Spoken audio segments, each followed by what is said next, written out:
all our friends, and they can have my things when we're dead. But we gonna live forever. We gonna live forever. The BOYSCAST, philosophies, hypocrisies, hypotheses, low value males in the place to be. Low value. Low value. Low value.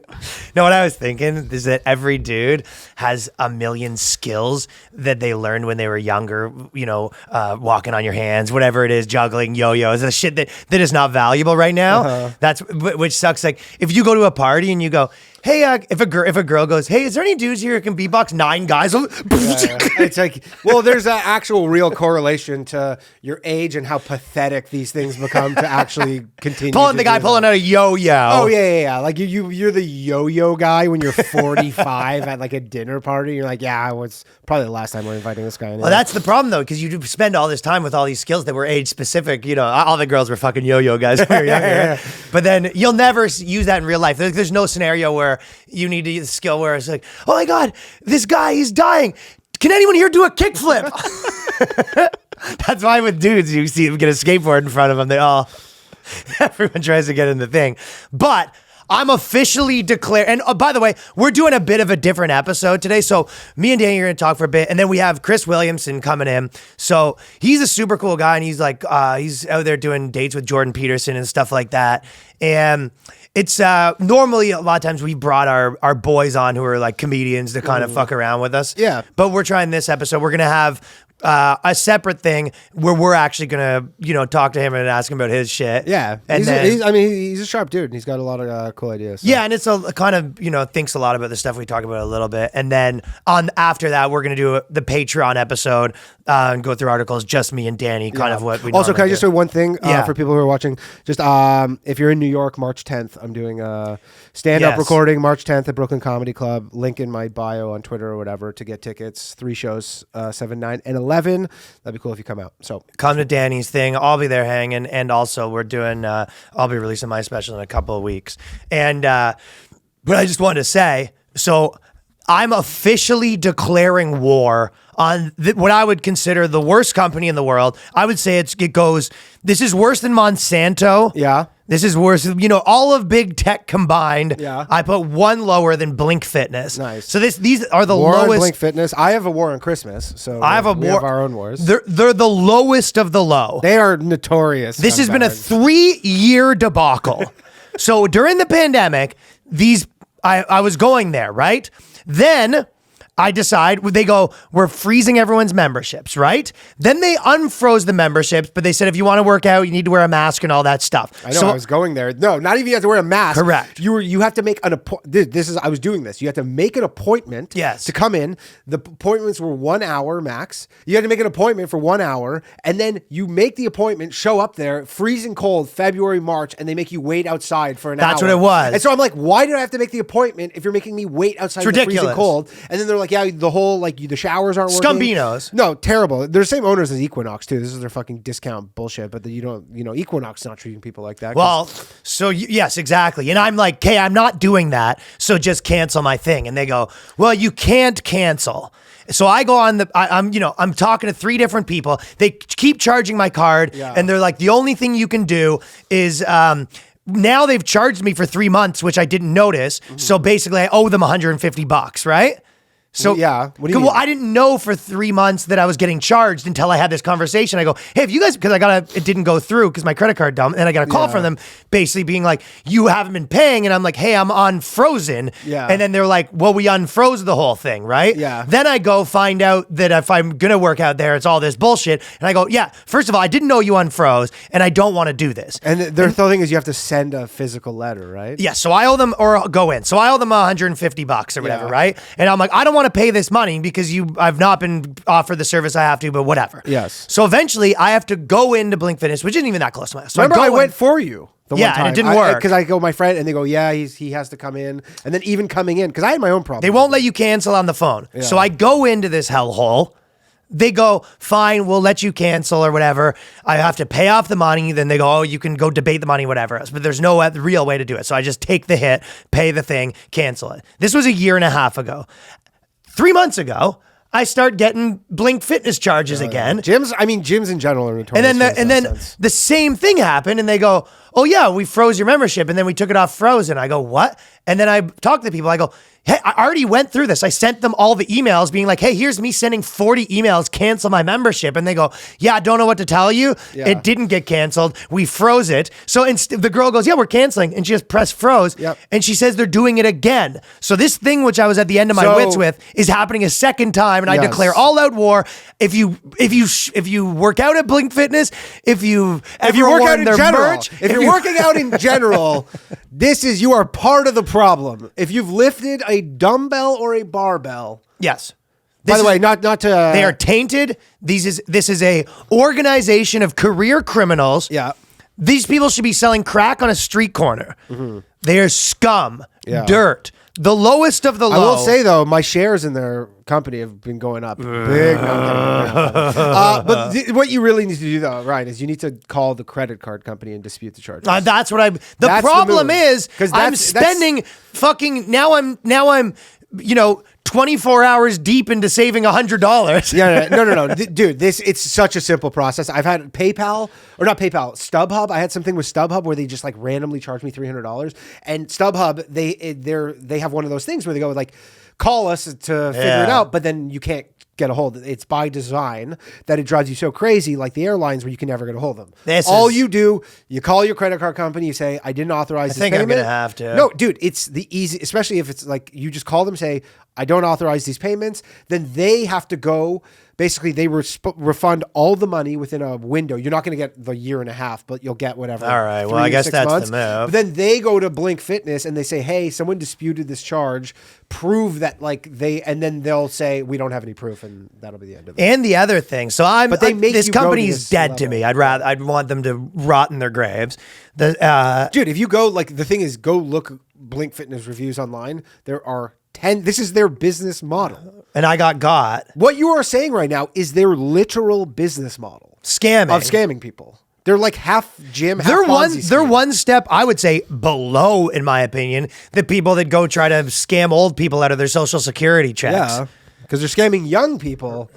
Real fucking bags. That's their... Want to know another interesting thing? So now everyone says the like crime's up in America or in New York or whatever. I mean, my girlfriend is literally, she's like, because she been loves... stealing? What?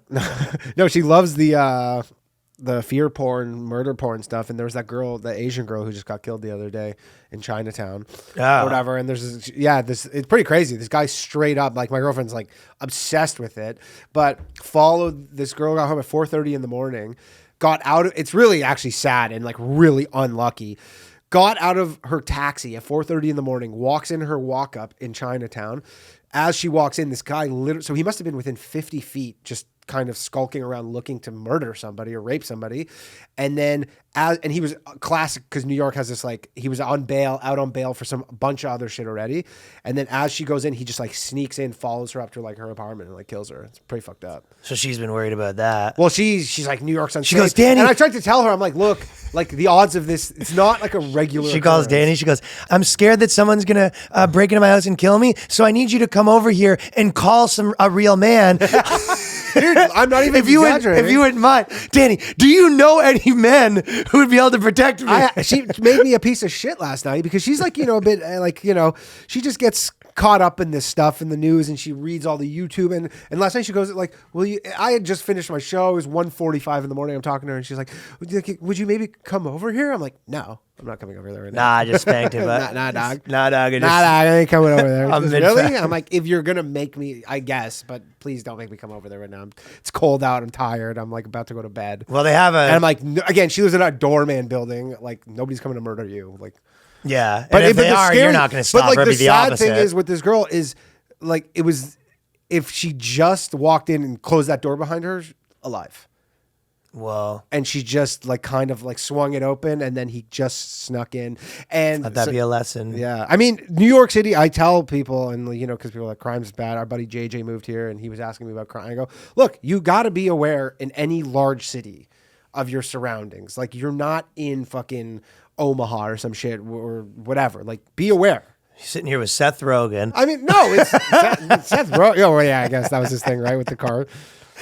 I mean, well, anyway, listen to what they have. They have a fucking, when you open something at the pharmacy, so there's, like a chocolate bar or whatever, you know how you have to open up to get the thing? Yeah. If you open up the thing, it starts beeping and the thing starts speaking and it says, to keep prices low, we've increased security. So please do not steal. And it basically apologizes that you can't steal. Where? This is at the Union Square, the CVS or pharmacy or You know whatever what's it's crazy, called. actually? So they basically have a computer that apologizes to people because they can't steal. They go, just so you know that you are not allowed to take this. We have cameras on you, but this is only so we can keep our prices low. Yeah. They apologize that they can't steal from you. That's pretty wild. I actually went in there last night before my show to grab a drink. And they have those digital fridges that are fucking annoying as shit, where everything's on so you don't have to open them or whatever. And every single one of them was like, the whole store was like empty, like the literally the Union Square one. And I honestly thought, thanks, Joe Biden. But I'm like, are they going out of business or something? Or I was like, did they sell everything? They just sold out of everything today. I couldn't really get a grip of what was going on. It seems like maybe somewhere in between, but they had 0 drinks in the whole. Yeah, that's wild. Not one drink. Well, I'm also dating a psychopath that didn't know the name. Thought Macaulay Culkin was pronounced Macaulay Culkin. Shut up. And I'll that tell sounds you, like one of your, because you know how you like to fuck with her with stuff about, where you have your little things you go and you describe, it's this person. Well, I always tell her the wrong thing, so then she'll say it to other people. Yeah, maybe she's like, I'll be like, oh no, it's pronounced Joe Rogan. Yeah, exactly. So they'll say it to someone else. You think she's trying to get one on you? I think so, but the thing that was making me laugh is there's this guy on YouTube that legitimately has a gazillion views, and he does these videos that is just, the whole YouTube video is just how to pronounce a word. Mm-hmm. Look, I'm going to play one of them, and I'm not kidding. This guy has 10 trillion views on these videos. The guy's a millionaire because of this. American pronunciations are similar here. Busy, and now you know, like and subscribe. Yeah. That was the video. How to pronounce the word busy. Yeah. 10 trillion views. More importantly, this guy lives in a mansion because of this. Okay, here's another one. Raya and the Last Dragon. You're looking at how to pronounce this name, as well as how to say more interesting names that many get confused by, so make sure to stay tuned to the channel if you enjoy learning how do you say it correctly. Raya, and the Last Dragon. Raya. That's it. I mean, so genius. He has his whole channel. Dude, first off, he does he went through every word in the dictionary. He has 10 trillion videos. He was 100 a day. He's a genius. He goes, today we are doing the word, telling you how to pronounce the word the. Anyways, thanks for don't forget to like and subscribe. Think about the algorithm, right? He has 100% of all of his videos get watched because they're 10 seconds long. So they it's so crazy. Well, dude, not everybody speaks English. I know, but it's so funny. I guess because that's the thing. We did the same thing as us, where you type in, you go, "How do you fucking pronounce that?" Yeah, he's a little. I remember my ex. That's a hustle. My ex. We were talking about this. I know he made all the money from doing the crappy tutorials. Right when YouTube started, how to make an egg, how to hard boil an egg, how to screw a screw, and this guy literally makes millions of dollars a year because he's the one that comes up. I know. And a lot of people all over the world. Today we are working on the word carpet. Carpet. Thanks for tuning in. Like and subscribe. Dude, it's insane. Anyways, okay. Guys, thank you for tuning into the BOYSCAST. We're going to bring Chris Williamson on. And we talked about, a lot of the stuff we were sort of talking about, which was, dudes not going to college, all that shit. Yeah. The best way to live your life, like some fucking life hack sharp shit. Guy. Yeah. So, yeah, and he kind of had like an interesting life. So, without further ado, this is our boy, Chris Williamson. And also, full start. Whoa, not so fast. Message. Not so fast. I thought you had us there, didn't you? Yeah, you thought you were about to listen to us talking with Chris Williamson. Yeah, message us. Well, now we don't know if he's coming on. Maybe he's not here. Right? He's behind the door right now, and just being like, "What the fuck is what this? am I listening to?" All right, well, tell message us, especially on the Patreon, and tell us what you think of these type of episodes. All right, peace. You were on tour with Jordan Peterson, and then he gets in a fight with the guy, like a fist fight? No, none of this is correct. Yeah. Brian, don't do your thing. He's been getting pretty ornery lately. I could see some art Page 6, Jordan Peterson just everyone in uppercuts. Canada's unhappy at the moment, aren't they? Oh, he's not even he's all out and about. We have friends who are legit stuck there. It was just we were there, and this lady came over and wasn't happy with the fact that the issue was not sufficiently quickly putting our masks on after sipping. Yeah. That was the issue. Oh, yeah. And then obviously you end up with a conversation that goes, well, what do you mean by sip? Exactly. Sure. And what do you mean by mask? This is what Jordan Peterson saying? Yeah. And she's probably like works on Broadway, so she probably knows who Jordan Peterson is, and she fucking like I don't hate know, this man. guy. I don't know what she thought she was doing, but if she didn't know who she was getting into an argument with, you just think, well, don't choose him. Oh no, like it's like deciding to start a fist fight with someone and then realizing that they're an MMA professional. Yeah, and he's calling her like a tyrant, and she's like, it ended up. It was and then you just hear boom, dun, dun, dun, dun, Johnson, Jordan Peterson. Dude, that's so funny. So he's in real life, he's not taking no shit either. No. I mean, it's especially lately. Like his Twitter is really getting like the whole government of Canada is pissing him off. Yeah. Trudeau's He's not a happy camper right now. Well, I suppose is he a happy camper in real life? Oh, he's fucking dope. Yeah, he's great. But then if you mention Trudeau, he's unhappy. He doesn't like Trudeau. But then who is? You know what? I'll tell you this. So this is like a kind of interesting thing. But I was on Twitter last night, and so there's this whole trucker convoy thing that's going on in Ottawa, that whole thing. And so we have like because I have a lot of comedian friends, and a lot of people who are in comedy are like pretty far on the left. And so I was like kind of going into like that world of Twitter of the people who like agree with him and like kind of love him for it. And it's really like bizarre stuff because they're all calling the truckers fascists. Like that's the whole, because they're the anti-fascists. Oh, yeah. So then therefore they're like the truckers are fascists. But then like Trudeau is like literally enacting these like emergency wartime measures, even though there has yet to be like a single act of violence or whatever. And like it's just so. But like there are people living in two different. He fled the country for a while due to security concerns, right? Yeah. Well, I think he went to he went out west. He had like a cabin. Malice mentioned this to me. He said, "Well, the problem is if you have a convoy of Nazi truckers, as a black man, you're going to be very concerned." Oh, quite. So the question on everyone's mind is: one, is there groupies on the Peterson tour? No, there's no groupies. So there's no you and Peterson running a train on some chick? No. Well, that's the thing. If they seen him naked? Nope. No. But that's the thing is like if they are real groupies of his, they would be very polite and like they were married. Could you imagine what they were doing? That's the thing, though. They're reading the Bible on an evening time. That's like his groupies are like, yeah, I'm married. I would never consider straying. Like. His groupies are just proper fans. Well behaved. Very well behaved. It is wild to see people turn up to a show so well dressed. Bachelorette party? Yeah, precisely. It's like a wedding.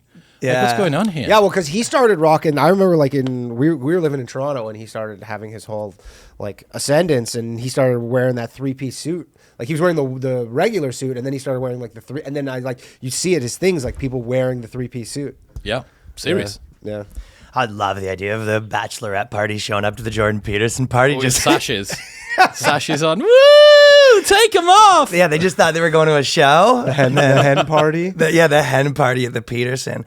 Hey, one thing that I feel like you could weigh in on, in Britain, Jimmy Carr is going through it right now, right? Serious, yeah. He's like a huge star there, right? I don't know what the equivalent would be in the US, but he does all of the biggest shows as the host in the middle, quiz shows. There's this big thing called 8 out of 10 Cats. Yeah. They do an end of year version where the biggest comedians from everything go on, and he's the host of that. He's pretty much adored, but he's also... I like Jimmy Carr. Is he bigger than Lee Evans? Who's bigger between the two of them? I would say Jimmy Carr's more current and probably bigger as well now. He's a big star. Yeah, I remember Lee Evans. Like I used to watch when I was a kid a lot on Just for Laughs, and then I hadn't he kind of... In terms of like international, I hadn't heard of him. And I go, I wonder what he's up to. And I Googled him, and he's like selling out the O2 Arena. Like you're like huge, like as big as he gets. Like straight up crushing it. Yeah, Jimmy Carr. So I mean, for the people that don't know, the Jimmy Carr joke that he told was that he was saying the Holocaust. It was in a section actually called Career Enders. So there's a section of his special called Career Enders. Yeah. So he's already realized that this is a bit he risky. does comedy very British in that it's, he does the joke and then he does the minute and a half of, now the thing about that joke, and then he goes, see, he does a lot of one-liners, then he spends like 3 minutes on explaining kind of why it's this and that. But I think he's probably, I would be interested to hear what you think, he's probably one of the best one-line joke comedians Absolutely. on the planet. Very, yeah. That's like a British style too. Like even our friends, like think about like Adam Jamal and those guys that were in Toronto that lived there for a while. They all had that style of zany one-liners. So he said during the Holocaust, the Nazi war machine killed 5 million Jews, but nobody ever talks about the fact that they killed 500,000 gypsies because nobody ever wants to talk about the positives. Yeah. And the crowd, it's this intake of breath and then laughter.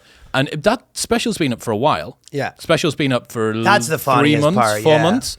And then it's just whatever Twitter gets a hold of. Same thing with Rogan. That video of Rogan has been floating. I've seen it on Twitter. I've been jacking off to it.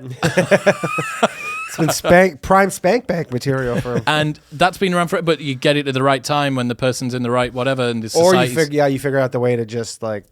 So, and I was loving the idea of, what happens to apologies after you apologize to the mob, and then like a factory, and it's the whole factory, and it's like just a big paper shredding. Like we take the videos here, and then we grind them up, and we turn it into mulch, and we actually turn that shit into farm mulch. Like they're completely useless. There's nothing they do with them, right? But with Jimmy Carr too, that's his whole thing. No, but he did sort of say, he goes, I don't know. He just one of those things where he goes, oh yeah, sorry, I don't know. Well, he said that, but it's not like an out of context thing where this was a joke like Jad Apatow said, and people are like, whoa, that doesn't really like his whole. No, that's his whole deal. His whole thing is, I'm like, I am the darkest comedian on earth. No one's seen that and gone, Jimmy Carr said that? Exactly. Yeah. No one's surprised. It's not. It's everybody who was there was like, oh, Jimmy, like here we go again. Yeah, he's survived. That's what they're there for. Yeah, he'll survive. Oh, he'll survive. It feels like Netflix does have sort of, like they almost need like a girl Netflix and a guy Netflix. And they do. It's the algorithm does that. Have you ever logged into a girl's Netflix? I guess because you're right. They're not watching the Jimmy Carr clip on Netflix. They're watching the Jimmy Carr clip on Twitter. Sometimes I log in. My girlfriend will be at her house, and so her Netflix, she has her profile. It's complete. There is almost nothing that's the same as mine. Yeah. Hers doesn't have any gay porn on it. No gay porn whatsoever. But yeah, like literally completely opposite of mine. Other than, the 10 things that are trending, and then everything else is just chick shows. Yeah, that's fucking wild. I don't know, man. The Netflix seems to be pretty pro comedy though, generally. Dave Chappelle put that up. Absolutely. That was the Jimmy Carr thing. That's gone up. They basically built a big part of their brand on comedy, and then that was kind of before comedy's the easiest thing to point to. We won't talk about this forever. Stuff to produce too. Yeah, in terms of bang for your buck, but they got into this weird problem where people forever would say, and this is what the British guys do that I think people in America don't do as much. The British guys and like Ricky Gervais and all that stuff, they always say, well, it's just jokes. My audience knows, my audience knows I'm kidding. I actually don't mean that, right? They say that on everything, which is not really always true. Sometimes they're saying things they think are true, but they're, you know what I mean? But if you actually care about like speech or whatever, the truth is like, it shouldn't matter it shouldn't be, well, you can say whatever you want as long as it's a joke. Yes. It's almost, in a way, I get it, because you're kind of like, well, no one's allowed to say anything except for comedians sort of can. And we were sort of like willing to take that deal for a long time. But who made that rule? Who made the rule that you couldn't say it in something else that's also a cultural commentary? Yeah, that's interesting. Yeah, so comedians were all kind of like, well, we're just kidding. And everyone's like, okay, they can say it. And then it's, then people started being like, well, comedians can't say it anyway. And then comedians are still being like, well, we're just joking. But the real answer is like, you should be able to fucking discuss things regardless. Yeah. Whether or not, if you have a punchline, all of a sudden that topic's allowed to be discussed. But if it was a speech with no jokes, this is completely off limits. So yeah. And I will say, in something kind of a knock-on effect of the Jimmy Carr thing is, the gypsy people have forever been, we've been ignored, blah, blah, blah, and we did. And, maybe this does kind of, like, people see this stuff and they go, oh, I didn't know that. Does highlight the plot. I didn't know that 500,000 gypsies were killed until Jimmy Carr told us that joke. And honestly, like, gypsies and all, yeah. like the Romas or whatever, they kind of are constantly saying, we're the most, they're kind of like in Canada, the equivalent of like the indigenous people, where they're like, totally nobody gives a shit about us, yeah. forgotten about us, we're treated like shit. And, at least this brings some awareness, I There suppose. was an argument for a while of whether you could say gyp or not, right? That was popping up for a while where you go, I got gypped. I was probably 16 years old before I knew that was a actual, like, people related to racist. gypsies. Gypsy, yeah. I had no idea. Well, you never really met one. I wouldn't have known that either. Well, there's none in Canada. They're mostly European. They're frozen to death if they're in a caravan in Canada. Exactly. Well, the main thing I wanted to say was like, So we've actually talked a bunch on this podcast about dudes not going to college and all that stuff. And because it sounds like that was a big topic that you've kind of gotten to the bottom of. Mm-hmm. Yeah, very much. So is the answer that college is for girls now, first of all? Well, you're going to have 2 women for every 1 man in a 4-year US college by 2030. Yeah. So that's the stats. It would have been reversed. Guess I'm going back to school. Yeah. Well, I mean, dude, there's a thing called the sex ratio hypothesis, which is whichever the scarcer sex is gets to determine the dating environment, right? Oh, for sure. So if there are fewer men, then you have more hookups, you have less lead time between meeting somebody and having sex, you have more sex outside of relationships, blah, blah, blah. And then the reverse happens. If there's more women in some place, if you would go to some cookery college or something like that, you would have far more long-term. Smash fit. Oh, the opposite. Yeah. You would be made to wait a lot longer. Women would have more satisfaction with relationships. There would be longer time between. That's less guys? So there's more smashing when there's more guys. Well, sorry, there's less time between first date and having sex when there's fewer guys, because the guys get to determine. That's just supply and demand. But why would the guys be determining we should wait more dates? No, they won't. But when it flips and the girls are the ones that are in scarcity, the men know that if they don't play the game that the girls want, there's 100 guys stood behind them. Mm-hmm. So yeah, it's interesting with the thing to do with college. So right now, if you go to college. You're a dude. It's not. It's so easy. Yeah, you're going to be it's doing so okay. easy. But it was even like that when we went to the same college. The main thing that you need to know in college is don't pass out with your shoes off and don't have sex when she's too gone. Those are Do you know who that is? No. You don't know? So Asher Roth was this big college singer. Okay. There was a genre of college rap, and they go, and I love college. Yeah. That party last night. But I digress. Like everything that would have been on American Pie, like the American Pie soundtrack, right? Okay, cool. Yeah. Yeah, so roll it forward. There's some interesting stuff that's going to happen because fundamentally women want to get with a guy when they're a little bit older that is more educated than them, with more resources than them and more status than them. But over the last 30 to 40 years, women have gradually become better employed, better educated, and more status. So on average, women between the age of 21 and 29 earn £1,111 more than a man. You're going to have 2 women for every 1 man at a 4-year US so college. So right now, blah, on blah. average, girls make more money than guys? 21 to 29, yeah. Anyone can go and find this online. Yeah, because we're always sort of talking about that they always are be like, oh, girls make more money. And you go, yeah, it depends on which age you're talking about. Very much so. So the cohort makes a huge difference, but think about the time when those girls are trying to find a man they're attracted to. So they are out-earning men in the period where they're making the decision about which man they want to settle down with. So this is fucking tough for women as well. Who's going to say to women, you know those rights that you didn't have for a while and you kind of recently got? Maybe that's making it harder for you to find a man that you're fundamentally attracted to. No one wants to say that. Who's running on that, dialing it back? But it's also difficult to raise men up. Like, how do you get men to want to go back to college when they've been told for a long time? There's much better alternatives to this, to go and start your own business or begin an apprenticeship, trades, stuff like that. That's the thing. If you're a dude, should you go to college? Like, it's a pretty objectively, not that great a deal for your average person. Well, it just depends what you're doing. Yeah. But I'm saying for on average. for the total aimless, like general person who's just going to kill 4 years. For sure, probably. It depends on what you want, because I went to uni for 5 years, and everything that I value was the experiences, being around friends, living in halls of residence. Like, that was I couldn't do that any other way. And regardless, is that true though? Like, for me, when I grew up, so I would say that there was college was one thing. Then I played in a band, and that was a whole community and scene. And then I was in comedy, and that was a whole thing. And to be honest, those experiences were very similar to the college experience in terms of, who was around and the vibe of it. Do you think that other people can find a community of people as easily as you did? So that's that's kind of what I was thinking about. It goes, and that goes back to when people are like, oh, but you get this experience. Yes, if you're a type of person that wouldn't normally get that, you're right. There's some people that instead of going to college, their alternative might be playing video games in their parents' basement. Normal job, blah, blah. Exactly. They're not going to be touring on the road with a band, meeting other bands every night and, fucking groupies. Yeah, I had one friend like Jordan. I had one friend who he didn't go to college, but he went and just lived at the same time with all of our friends who went to That's the real life hack. So he was a mechanic. He just moved to Ottawa, and he was a mechanic at the time. And he was just working his regular job, but he was living in a student house with all of our friends from high school who are now in college. So he kind of got rich as fuck. Yeah, he was kind of getting the best of both worlds. Yeah, that's a good idea. Yeah. Well, what do you think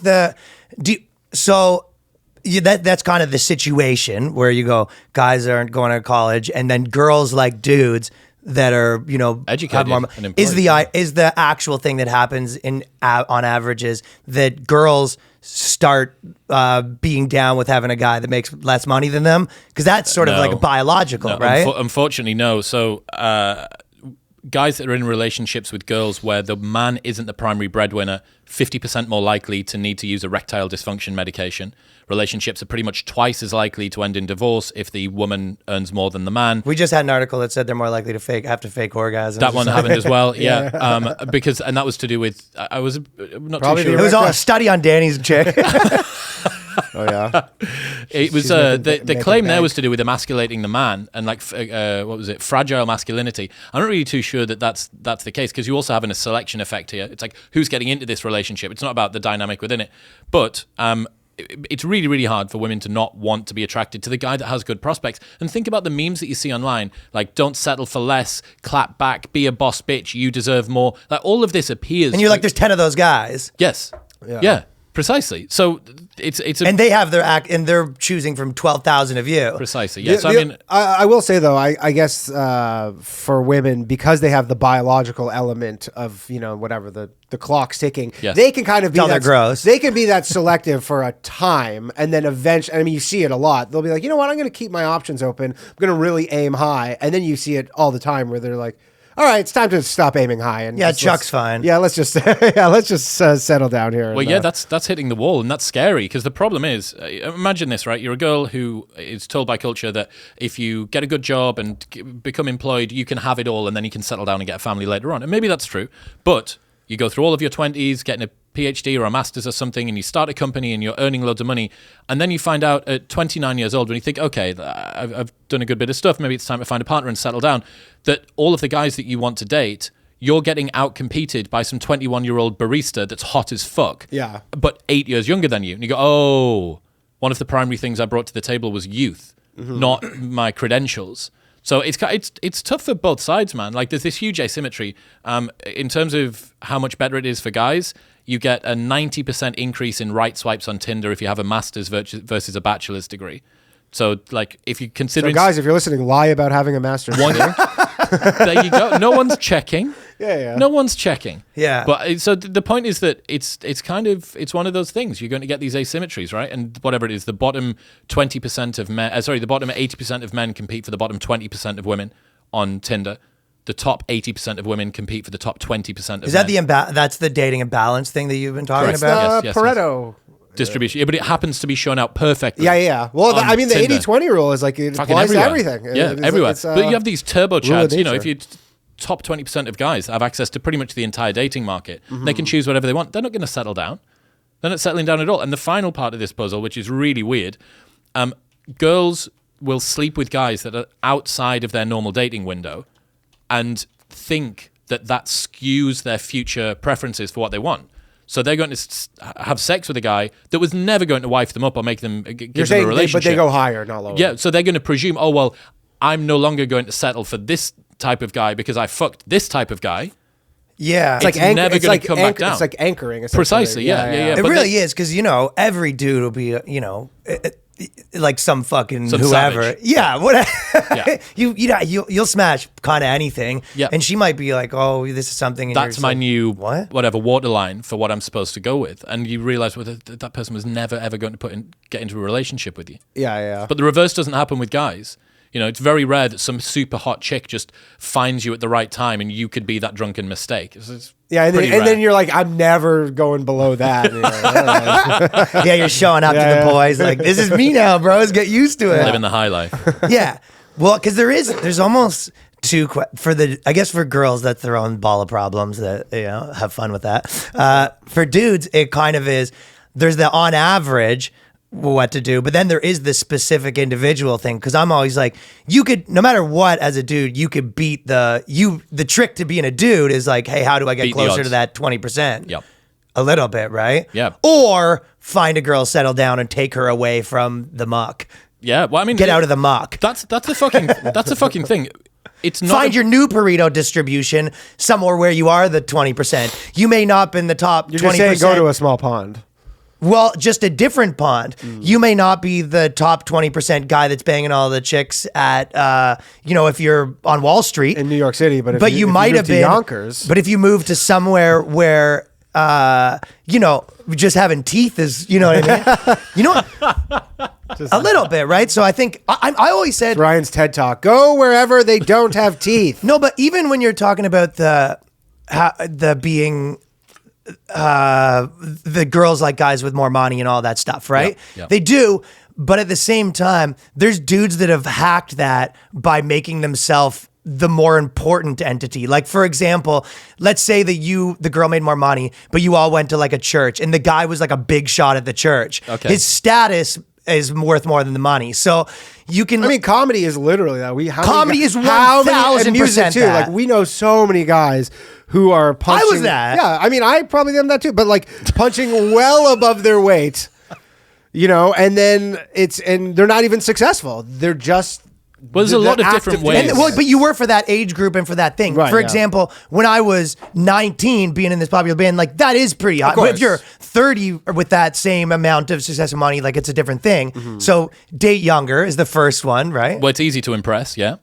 That seemed yeah. Although if you find yourself in the wrong, Not too young. wrong 80 or 20, then it's almost like you have to go the other way. You kind of have to start. What do you like mean? like if you're a guy who can't, you find yourself in the 80% of men, the bottom 80% or whatever, then you may go older, and that'll kind of. Oh yeah, well I suppose know? you could shoot that way. But here's the thing, right? You don't need to actually be an 8 out of 10 to get yourself into the top 20%, because most men are doing absolutely fuck all to try and improve themselves. Mm-hmm. Most men don't have a training plan. Most men aren't balanced emotionally. Most men aren't working on their communication skills and trying to be funny and interesting and have a good social circle. Like just basic shit. Yeah. Like really, really basic shit. If you go to the gym and do a structured program 3 days a week, you're probably in the top 5% of all men on the planet in terms of health and fitness, if not even higher than that. Right. How does that not blow your mind? Yeah. Right? Top 5% by spending 3 hours a week doing a thing. Yeah. Like that. And okay, so it's not about, 8 out of 10 is some unreachable goal. It's like, think about how shit the bottom 80% is. Especially sort of the bottom 50% of men are probably people who are paying absolutely zero attention to what it is that they're doing with themselves. They're not bothered about the way they look. They're not bothered about what they're doing with their job. They're not bothered about their health and fitness or their communication skills or having a good social circle or meeting women or going to places where girls are going to be or getting into experiences where they're actually good communicators. None of that. Yeah, and that is a big one that you just mentioned, like being part of a circle that circle has some status. Like just being around people that are like that. Obviously, that's the oldest thing, to have people that are higher and people that are below or whatever. Well, you want to actually go on a night out. Here's an interesting one. So if you're a guy and you have a friend who looks a little bit like you, but uglier, that's a real hack. Have that guy around. Go out with him all the time. Go out with him on the pull, because people are going to like if you're the hotter brother. So, precisely. Anchor, so they're going to anchor absolutely. off the uglier guy and go, oh my god. So here's another thing, Danny. You and John Panay could go clubbing. Always have the before, be the after, but have a friend who's the before. Always. But yeah, you can go on, especially if you're a shorter guy. But guys get really hung up about the hikes. It's not really much that you can do about it. If you're a shorter guy, find a shorter guy. Go on a night out with that guy. Or have friends who are children. Get them fake IDs. Get them fake IDs. Rip out to the bar. There you go. Okay. This guy's really 30? You go, yeah. Tell him you're 30. He's like, yeah, I'm 30. Yeah, I mean, especially in the new days, I've seen tons of dudes that are pretty average dudes, like tearing through, fucking crushing it. Yeah, man. Well, I mean, comedians and guys that are funny. I did this dating show thing in the UK. But I don't think it's so much that you are right. It's the guys that are funny, but like, there's plenty of people that aren't comedians that are just as personable and all that that's stuff. Exactly what I'm thinking. It's more about in comedy. I think it's more about that scene does matter. So to anyone that's around your it's the status more than the actual being funny part. Think about any weird hobby that anybody's got, right? Badminton. The best male badminton player. Yeah. And all of the female badminton players are going to be like, oh my God, it's him. Right. Yeah, I know. Who the fuck cares about well, badminton players do. The same thing goes for comedy. But you're right. Maybe the biggest like public intellectual in the world. You're on tour smashing through groupies, for example. Maybe you're Canadian. Maybe, Maybe you're not. It's a weird one, man. But I think that communication. I did this TV show, Love Island thing, right, in the UK. Oh, yeah. I remember when we first talked that you did that. Yeah. So this was like 6 years ago or something. One of the guys that was on there, everybody on there was in good condition. How'd you do? It was all right. I was on there for a month. It was all right. The girls were... they got the casting better in future series. I'll be diplomatic about it. Yours was all the 80s? It was just... it was a dress rehearsal, okay? You were the guy on the show being like, next. Well, I guess it went the other way around because I've been like talking about this bit on stage, but on Love Island, and they basically... like I was saying, it's like a show that girls watch, yeah, right? Like a reality show for girls, right? But basically they started doing body positive things where every season they'd put like one not hot chick in the show. It gets competed out immediately. Well, but that's the thing. It's like, who's this for? Yeah. It basically, and not even that bad for a normal person, but on the show, it's like supermodel, Really supermodel, Walmart customers, supermodel, right? And then the dudes have to be like, yeah, all pretty hot, had a bit better connection with the 5 supermodels. Well, they had a problem with this in one of the series because they want to have representation. They want to have racial representation. They want to have able-bodied representation. They want to have different sexual identity representation. You're like, fucking, how many people do you need to get on it? It's going to be one of each. You need at least 2 of each so that you can. And they had a problem because all of the black people kept on dating all of the black people, and it just seemed weird. You go, well, that's what you. If you look on average, people are attracted to their own ethnicity more. They said, even there's like a cultural thing where like. You know what I mean? If the people that you grew up with, they're kind of know more, you sort of know how to pick up the girls better too, right? Because you know what they're into, you know. It's just more comfortable. Dude, if you're like you don't have to explain all this stuff about your culture to someone who has no idea about it. You know the buttons to push to, like, if you're some dude that has a few moves that works with girls or whatever, you have a way you pick up girls, and you meet someone that's from a different, like, completely different world than you're from, your moves don't work anymore. She's like, what? Yeah. Fuck did you say? But there was a guy on this show who wasn't one of the best looking lads at all, but he was by far the funniest, like the most extroverted guy in there, and that works on TV for sure. Yeah, crushed it. Got this ex-Playboy model that just won the show. Ended up winning the show because he was just a funny guy that was personable. So yeah, did you bang any of the girls from the show? No, man. It wasn't like that. It kind of was. One of the lads wanked on TV, which was strange. It's like, dude, you're on a dating show. What's going on? Yeah. But no, it was fun. It was fun to do. But the first season was like a dress rehearsal, basically. And then the next season, they really got it right. They were using shit like Snapchat on the first season to promote it. It was very strange. Oh. Yeah, weird one. Oh, weird. That is interesting, though. But yeah, then they would have these girls that weren't that hot. And then a bunch of them kill themselves because people on the internet are, you're not fucking hot. And then assholes. The vibe of definitely. But like also I place like a lot of the blame on the Hollywood machine part of it where they kind of now go to you and they were like, what? You don't think this girl's hot? And everyone's like, you know that. That's the reason she's here. You put them on and you're like, inclusive. And you go, inclusive of not hot girls. That's the whole thing you did here. It's like, I think it's like putting a 12-year-old in the NBA and then, losing every game and all the fans are like, fuck this kid. And then you tell the fans they're the assholes. How could you say this to this child? Yeah. Yeah. I mean, it's like the producers are just trying to not get in trouble by doing that essentially. Yeah. And then, but it's you end up getting competed out because on the show it's desire, right? You can't really fake it very much.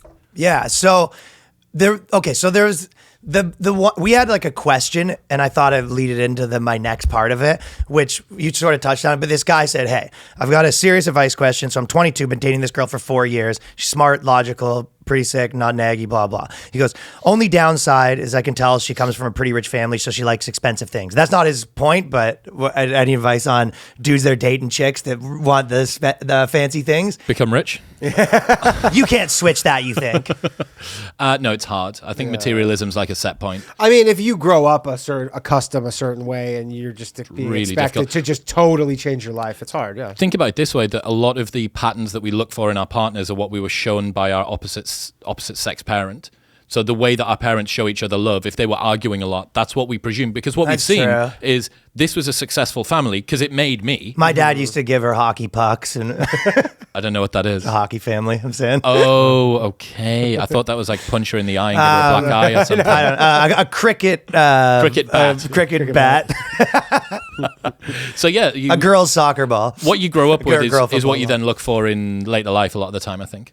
Yeah, I think that's probably true. But then there is people where you go, okay, it's easy to say like, don't get into the thing. But if you're dating someone and they're sort of like that, and you're and in you like there, them, and you're in it, you go, you still have to figure out how to negate those bad things, especially if it's one part of it. Well, there's only two things that you can change there. It's either I'm going to either try and change what her preferences are. I'm going to change my ability to provide that to her. But again, would you not say we could go back to the original thing where you go, the preferences, you go, let's move this chick out to a poor area, and all of a sudden me taking her to the movies with my car. Yeah. But the question is, how do you get her out to said area? She don't want to. Hey, we're going for a drive, and the car breaks down. You go, we should just live here. It's nice.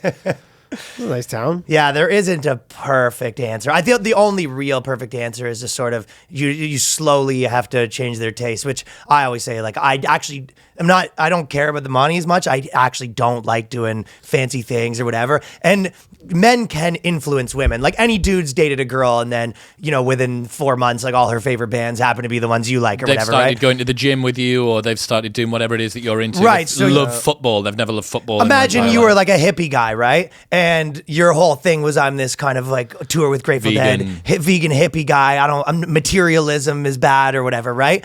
And you could kind of get her on board with some shit like that. Do you know what it is? You're probably right, but the only way that you're going to be able to do that is if you're really, really high status and you're able to convince her of it. Like, you're going to have to work pretty hard. Yeah, I mean, if you're a materialism is bad guy, I can't imagine you're going to be doing great with a girl who's into material stuff. Yeah. Like, I don't know. I've dated probably mostly girls that are like that, and I usually get them off their bullshit pretty quick. Yeah. But you're not like, that's not your identity is against materialism. You're just It is when I'm talking to them. Yeah. You're just you haven't seen me in those arguments. Yeah. I don't still like stuff, man. Ryan looks at the menu at a restaurant. He goes, you know what the problem with capitalism is? I actually do, though. I get out there. The amount of time that I've had. Okay, here's a perfect example. Like, people like Jerry Seinfeld was big into the idea of minimalism or whatever, right? Yeah. And I liked the idea of kind of having just an apartment with like no stuff. Like, I really do kind of like that, and I feel like it was better for my creativity or whatever. But I don't give that much of a shit enough to really become the guy that I do enough stuff to actually get rid of all the clutter constantly or whatever. But when I have a girl that's dating, I lean pretty hard into this, because I'm not lying that I love the having no stuff around thing, but I go harder on it when there's another benefit that is going to get her off my case. What's the other benefit? Well, then I get her on board with this minimalism business for us. Oh, so you set her expectations very low. But I also get her, I'm selling to her the idea that that's okay if you don't need your life to go good. But for me, it's important to have a clear headspace and a clear brain. Every time they're like, let's watch Netflix. And she's like, Mary Kondo again, Ryan? I don't... You love this chick, huh? He goes, I know, she just throws everything out. I love it. She doesn't buy anything. You watch Hoarders and you go, can you believe someone would have 3 purses? And you kind of look... 2 pairs of shoes? It's ridiculous. But but that's not... But whatever, that's not the big part of it. But the big part I wanted to ask you about was, he goes, I know your shtick is that dudes should have fun and live life before settling down. So I don't know if that's my shtick. I think that's a overreaction. But he goes, and every now and then there's a chick at a bar who starts to make moves, and I wish I could switch things up here and there. But he has this chick who's sick, and he's, in his 20s or whatever, and he's like, basically he's just stupid to throw away something that seems perfect for the short, for the long, to wreck away his long-term thing for something that seems fun in the short term, et cetera, et cetera. So what's your take, just first of all, like in general, on, whether it's better to be in single or relationship at what age, and what your think the move is for a dude? In retrospect, I'm 33, right? In retrospect, I think that being single for most of your 20s is probably a pretty good idea for most guys, because it's going to allow you to have more experiences. And this isn't just with girls. Like, it's cool to do that, but the amount of times that you need to compromise something that you want to do because your girlfriend won't let you just at the drop of a hat go away to a lad's weekend in Vegas or whatever it might be, right? Yeah. So or move for a job or something, or do or anything, something big. Just do whatever it is that you want to do. So that's the first thing. The second thing is that you're probably going to be more competitive as a guy to find a girl when you get toward the end of your 20s, early 30s. There's a concept called sexual market value, and it's a graph which you might be able to throw over the top. Well, he says this girl's pretty hot, like out of his league a little bit almost. So he did okay on that front. But he's early 20s. It doesn't have to be just about him, but yeah, he's maybe. 22. So anyway, to finish off the sort of the overall one, that toward the end of your 20, I reckon between sort of 28 and 35-ish is when, as a guy, you're going to be able to capture like the highest value girl that that's you can. the age? I think so, yeah. I think that you're good because you can still get whatever, from probably 22, 23 to whatever, all of the 20s at that time. But you're going to have more status, you're going to have more money, you're going to have, because remember, we were talking about how do you become a guy that's a higher earner if you're not earning so much. Well, if you wait until later in life, one of the biggest predictors for wealth is age. Yeah. So if you just wait until you're a little bit older, then you're competing with a 22-year-old, but you've had 6 more years in the job market, you can outspend them, or you look cooler. I think that's pretty true for most people I know, too, that they were sort of around 29, 30. And then also you're a little less like plagued by your youthful craziness. Oh yeah. Here's the literal hormones and all that shit. Well, yeah, and then for this guy particularly, I don't know, man. Like, people need to be careful about going, I'm going to drop this relationship so I can just go and spray it around in the rest of the world. Like that, unless he's got a real burning desire to go and do something, and you've got a girl who's out of your league, you think, am I going to beat this? Yeah. And I don't know how much, it depends on how much you value. I value novelty a lot. Like, I love adventures and new shit. So for me, dropping something that's a certainty for a lot of things that are potentials, that makes a lot of sense. Mm-hmm. But if you're a more conservative guy, maybe, or you actually like the idea of just settling down and everything being chill, then go for that. Yeah, what are your goals, right? Yeah, precisely. I will say too, someone who's 22, because we get these questions sometimes, and I find now more than ever, the odds of someone who's currently 22, be forever with this person. Like, you meet people and you're like, the odds of this, just regardless of how you feel about anything, are low. Yeah. Just the amount of people I've known who are like, any friends I have, like who they were with when they were 22, are they still with them? It's well, like, we're godless city boys though too. No, right? I'm talking about my friends from like high school and stuff. Like, you know, I know 2 people who are with the same person they were with when they were 22. It ends up being a cost-benefit analysis, right? Yeah. Like, what have you got now? What would you get if you got rid of this now? What's the opportunity cost of being in this relationship? And if the opportunity cost is, I'm a semi-professional hockey player who wants to go and really make a go of it, but my girlfriend won't move with me, so I need to make a choice between my fucking passion in life and my relationship. You go, well, dude, this is obvious. 22, your relationship's probably not going to last. But if the alternative isn't something that really compels you, go, well, what else? Would you recommend getting a couple prosties? And I'm not even saying that. I'm honestly not. No. It's sex workers, right? Yeah. Sex workers. You just subscribe to some OnlyFans. Like, no, but do you actually recommend, like, if dudes are feeling like that, like, yo, just fucking... Why? I mean, do you think that the girlfriend's going to be okay with that? He doesn't want to answer this I don't think he's Ryan saying, tell the girlfriend. He goes, hey, I got a couple of prostitutes. I have at least another 2 years with sort you of meeting in the middle is what my point is. And you think that the prostitutes are somehow less bad than just going on a night out? That is less bad. Is it? Yeah, 100%. Okay. Talk me through that. I think any girl that I've ever dated was like, oh, you're like been banging some like real girl versus like you and the fucking boys went to like a prostitute. Like, no way that's as bad. Interesting. I don't think I could sell that as better. I don't think I could ever be like, honey, she was just a whore. I paid her. Yeah, I paid her for money. It was a transaction. It's like going to buy something at Walmart. Well, you could sell that you like fucking touch titties at a strip club. You probably couldn't say that you were doing that at a bar. That's could you get some girl was on your lap? Could you get away at a with bar? touching titties? Probably. No. Oh, maybe the bouncer wouldn't like it. But it didn't stop him.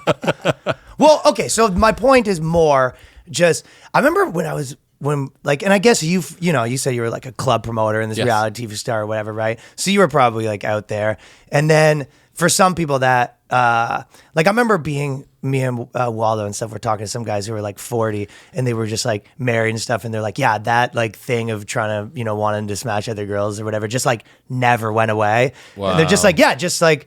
So there's always that. I mean, it's the oldest thing in the book saying there's always the grass is greener or whatever, right? Yeah. But yeah, there's in Dexter they have the dark passenger. No, I haven't seen it. So Dexter's this show, and basically he's a serial killer that always kills people, and it's kind of like his dark passenger, like he needs to kill. Okay. Is prostitutes yours? What? A prostitute's yours. Is prostitutes your dark passenger? No, I'm not. I've never been a prostitute guy. Okay. No, he's been a prostitute briefly. When he first moved to New York, it was kind of a midnight cowboy. Gotta kind make of it thing. work. No, I wasn't never that guy. But if you think about it, like for girls, the sort of biological thing deep down, if you actually are super in touch with what am I on this planet for, is to find the best one. Yes. And maybe that changes over, longer periods of time. Like, maybe that guy's gone and then you were to do it again, right? But for guys, it really is the biological thing is spread it as much as you can. Yeah. So it's almost like sometimes I feel like you get away from that, but it's like the more in touch with myself I am, the more I feel like I'm feeling that again. You know what I mean? Well, I mean, you have that animal brain, like that whole biological essentialism part of you that, is just to reproduce, and there's an argument your purpose in life. And there's never really been I've never really got a good answer for that, and no one ever does. They just sort of, it's just the answer is like, yeah, but you can't, and whatever. Well, there's a tension, right? There is a tension here between something that's going to be good for you and something that you want. Like you might want to eat ice cream every day, but it's not going to be good for you in the long run. And morally, there's an equivalent here as well, that you might want to have sex with every single girl that you see and never ever settle down, and that might be gratifying in one type of way. But also there are other things that that would be better for you in the long run. Again, going to the gym. I choose to go to the gym as opposed to stay on the couch. I want to stay on the couch, but I know that long term I'll get... It's a difference between happiness and meaning, right? So you can be happy with something that's fleeting and more like hedonistic, but you can also find meaning in something. And there's a tension between these two. And that is the thing. Okay, what do I want? Do I want to have a relationship long term? And again, this is why it's easier, I think, to be single throughout your 20s and maybe into your 30s as well, because you can kind of at least tick off some of those boxes. Yeah, exactly. So I got this buddy who was big into pickup artistry, and what kind of hat did he wear? Those guys are so funny. It's fucking. What was that? There was a guy. I have another podcast that I started. Does he do magic? And there was a guy who called in last night, and he said his big thing for instead of the hat for his picking up chicks. He's a pickup artist? No, he's not a pickup artist, but he was telling me how he met he called into the show, and he was telling me how he met his girlfriend, and that those I don't know who makes them, but the glass boot that like you drink beer out of, whatever. From Beer Fest. For Beer Fest, exactly, from Beer Fest. So he said his thing was he would bring one to the bar with him, and then he would be drinking out of this boot all night, and he's just like, everybody keeps coming up to me all night. What's up with the boot? Then what's up with the boot? And he's like, you're right. It's what are you, peacocking? It's his peacocking thing. It's his weird thing, and everybody's like, what's up with the boot? Where'd you get this boot? And it was kind of instead of the hat, but it was way better because people see the hat and they go, oh, this guy's a fucking weirdo. I always do Donald Duck it at the bar, no pants, just a shirt on, and then the girl's like, what are you doing? You go, well, hello. So my friend's big into pickup artistry, and I'm like, dude, you're fucking committed to this. Like, you're really, really spending a lot of time. A corny ass thing to fucking be committed to. Well, and I'm like, he says, yeah. My future wife really better thank me for going through this. I'm like, okay, you're going to have to explain to me how fucking all of these women is going to be to the benefit of your future wife. Right. He says, well, when I'm 45 and walking down the street with my 2 dogs and 2.5 kids and my wife, I don't want to see a Brazilian chick and think, I wonder what it's like to fuck a Brazilian chick. I want to have ticked off every single one of my sexual quirks. And I do think that there's something to be said with that. Like, a midlife crisis is basically unrequited life experiences. Yeah, but could you not say that? Okay, so I guess it depends on how you consider it. Because if you go, if you looked at that, like, for example, a drug or something, you aren't actually better off to fucking tried heroin necessarily. Mm-hmm. You know what I mean? So some things, smoking or whatever, it's not like, good thing I went through my thing and smoked. So if you were like, if you're getting into this like pickup artist thing where a big part of what you're fueled by is like the main thing that is your feminine attention. Yeah, that's the main thing that like fuels you. Like that does change your like body chemistry, and I don't think it's not necessarily better. I think I've met a lot of people that you go, even when they got obsessed with girls or girls that get obsessed with boys, you go, that person was better when they were 17 before they were in this world, before they were that. Well, that guy's also presupposing that will be his life and that this current way he's living isn't going to just continue forever. He's banking that one day he's going to say, that's the last box. I got it all out of my system. Yeah, because you don't get out of your system. You miss it. Do you think that there's would you not say that there's a case for someone that wants to go traveling, right? That wants to go and see a bunch of countries, settles down young with a family, and then later in life feels regret about the fact that he never got to go and see what Thailand's like or what Bali's like or any of that stuff. Thailand for sure he regrets. Those ping pong shows. Woo-wee. And I think that there's an equivalent here as well. Absolutely. Yeah. I mean, if you have such a strict plan where you say, yeah, I'm going to hit here and then start on the threesomes and foursomes, and Japanese fart porn and it doesn't. And now I'm going to be like in wife mode, family mode. I think it is hard for most people. Like he's quite autistic, which probably helps. Yeah. You have to be a little. Yeah, it's hard for a lot of people to manage the toxic version. But I think you are right even with meeting a family or whatever. Just having, I honestly felt like I replaced a lot of my. And not just girls, just destruction, period. Like having to fucking, going to bars, getting in fights, getting kicked out of places, just always trouble. You know what I mean? All that stuff. And when we went to university, he was banned from every bar. Why? For what he's saying right now. Dude, I'm not kidding. I was banned. There was, I think, 20 bars, and two of them, there was 3 bars that were owned by one person, 3 bars. But so maybe like 9 establishments total. I was banned from every single bar. And fuck. And then I was banned. I was allowed at the campus bar for a while, and then I got kicked out of there. Brass taps. Just a lot of different things. I remember the one, they let me back into Trappers, and this was after a guy I knew because I was, whatever from the band and stuff. A guy knew the guy, and he said he would let me back in. And then the night that I got back in, we got in a big fight and went through their glass window, like the big front window. And the guy just came out, and he goes, "Really? Like, are you are you serious?" Like, it was fucking, but to some degree, I feel like I've funneled so much of that stuff into comedy or whatever. And all of it at the end of the day is chasing, what do you call, it's not adrenaline, chasing, the dragon? No, I guess, but what's the dragon? Like what's the chemicals when you feel something like endorphins or something? Yeah, like chasing those or whatever. But I think you can get that same endorphins and the same if you have the need to like just, I don't know, fucking for chaos or some sort of version. Like you can find a positive version of that. Merchant of Chaos, Ryan Long, Merchant of Chaos. Well, it's corny when you say that, but it is. I do have that where that goes back to the liberal conservative personality that the guy that you're on tour with that's been banging on the groupies.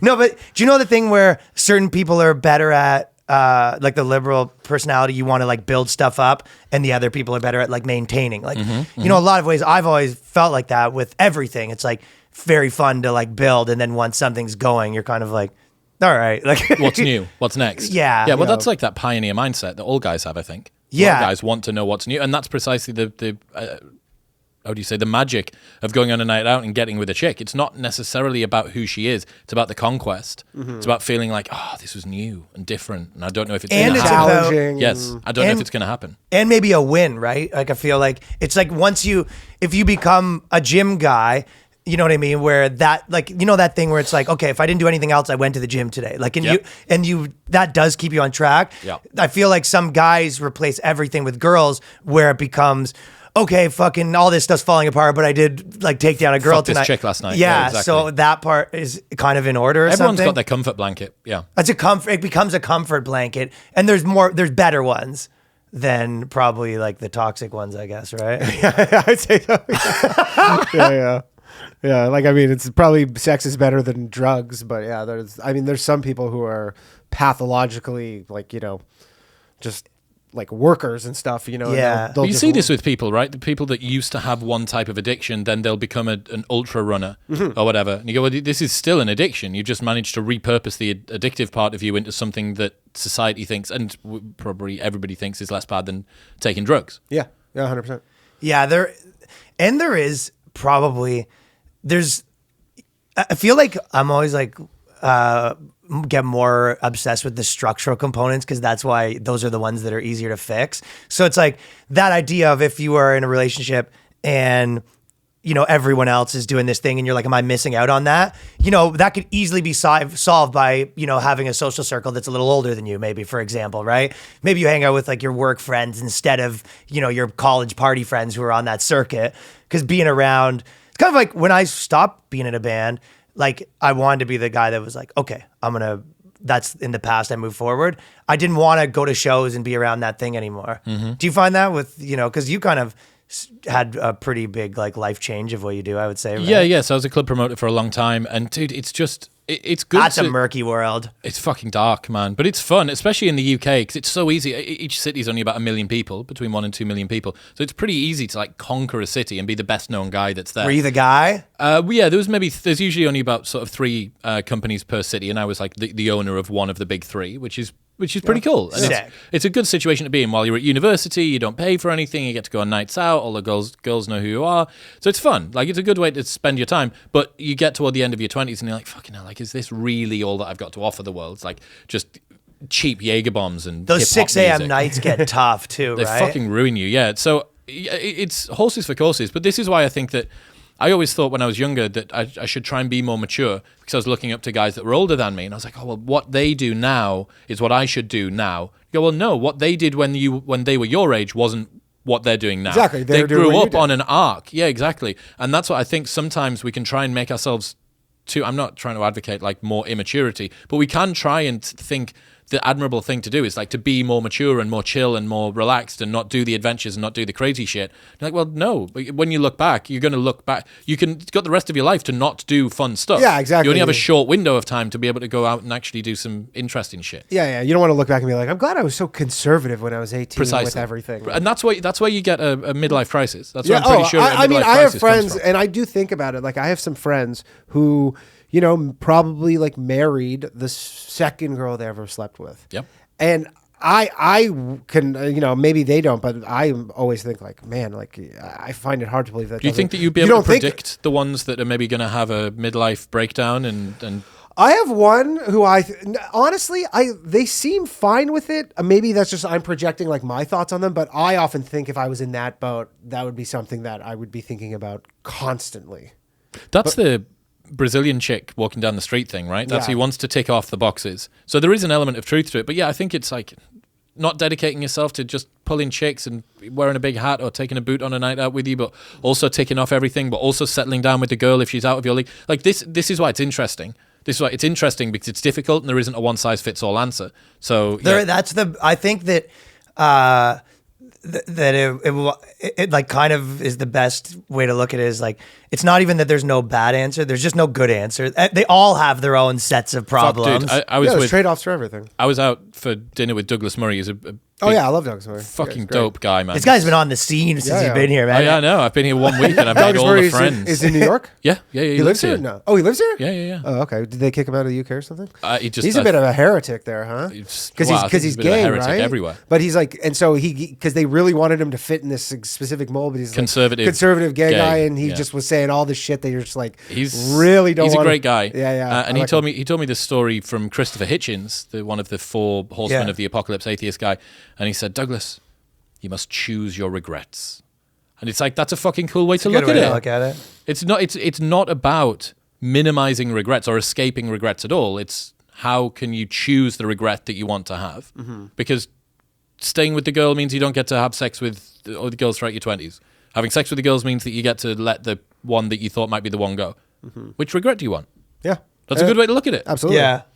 And I mean, and those friends I have, they do have families, and I'm sure they're very happy with that. And, again, it's just this trade-off you make where they have this, but they don't have that. And, you can't have everything. So, yeah. Ladies and gentlemen, I'm going to take a quick second here to tell you about Athletic Greens.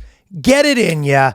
I'm on it. I've been on it for a month and a half. And as you can see, this is what a real man looks like.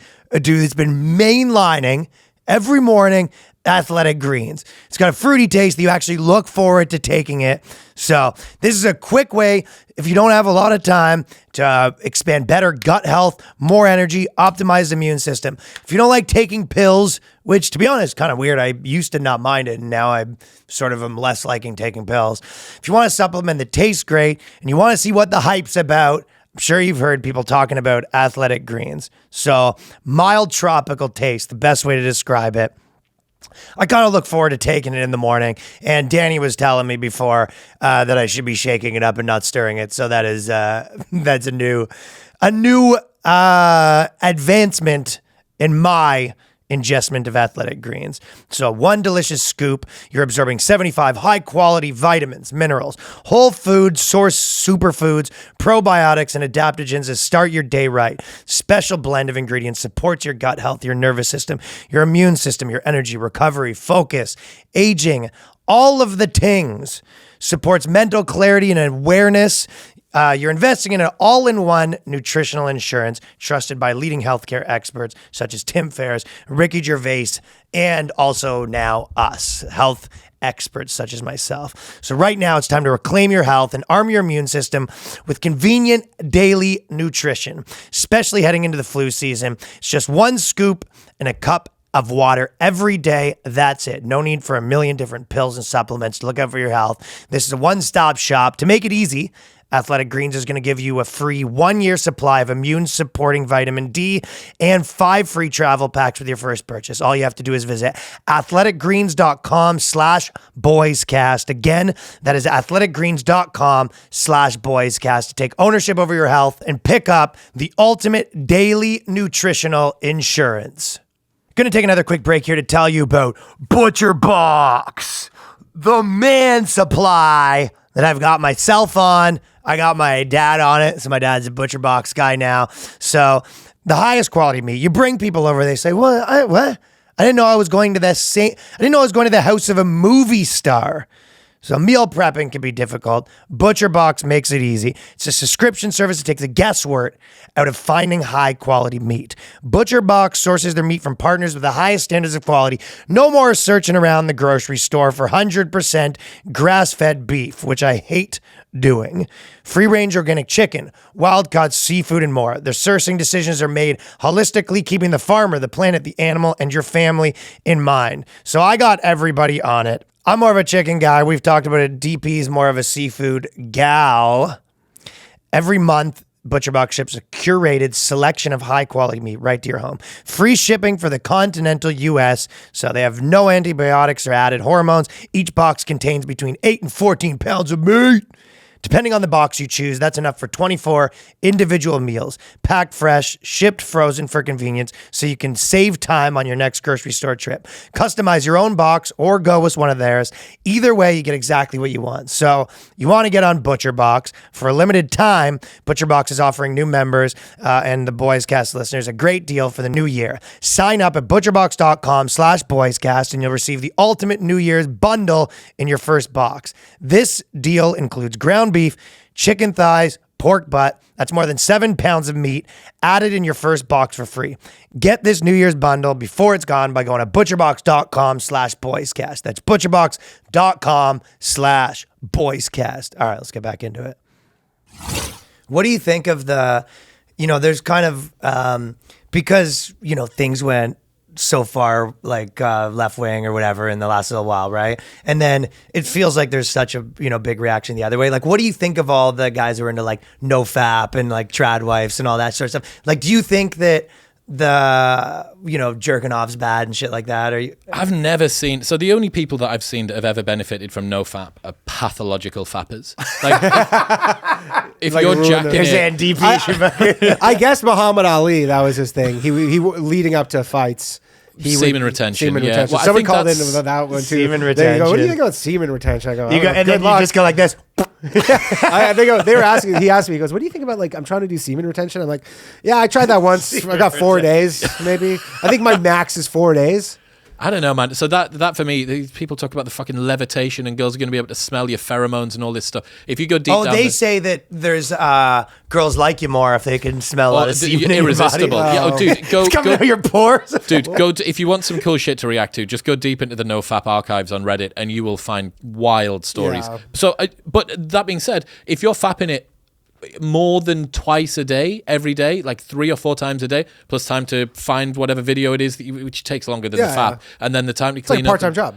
Precisely. Yeah. It's like, it doesn't surprise me that people, I'm so productive. It's like, yeah, fucking no surprise, you've just freed up 2 hours of your day. Who's shocked by this? Yeah. That's the other thing about the girl thing too, is to take and kill all your time. Yeah, precisely. So the NoFap thing, I'm not really too sure. What was the other one? Porn and OnlyFans, stuff like that. I mean, we talked about that a little bit. Yeah, I don't know. porn, for some people, you can definitely get a behavioral addiction to porn. And I've had guys message me, and I'm sure there's guys that follow you guys too that, have problems with porn. Yeah, people comment that sometimes. Serious, problems with it. I don't really know how you fix that, but I almost feel like it's cold turkey. You think? I mean, if you can, obviously saying to quit an addiction via cold turkey is like the hardest. Easy when you're not the guy that's got to do it. Yeah. Exactly, but it's one of those things where I remember I had a friend who smoked, and then his idea for quitting smoking was, I'm just going to smoke less. And I'm like, no, you're a smoker, or you're not a smoker. Like I don't think you're just going to do this by like not. You're a fapper, or you're not a fapper. I do think people are capable of being like, I'll only smoke when I drink, and then following that. Yeah, I've seen that happen lots of times. But I've seen a million people at the same time who quit smoking. I guess I'm drinking more. And then exactly. They're either drinking more, or you're like, oh, I'll just buy a pack of smokes when I'm out drinking, and then the next day they're like, it's noon and they're smoking. They go, I guess I smoke again, and like that's true, because when you're hungover, your defenses are low. And same with when you're drinking. That's why it's impossible to eat healthy after you like went hard the night before. Yes. Absolutely. Yeah. But it's easier if you wake up and then you run or something like that. Then you get some of your defenses back a little bit. Yeah, running away from your dark thoughts and the fucking dominoes. Yeah, so I don't know, man. The porn thing's an interesting one, but I'm glad, like, of all of the different vices that everybody could struggle with, I wouldn't really wish porn addiction on anybody because it's so easy, it's so accessible, and it's the sort of thing that you're just going to slip back in whenever you're bored or whenever you're on your own. Yeah, you know what?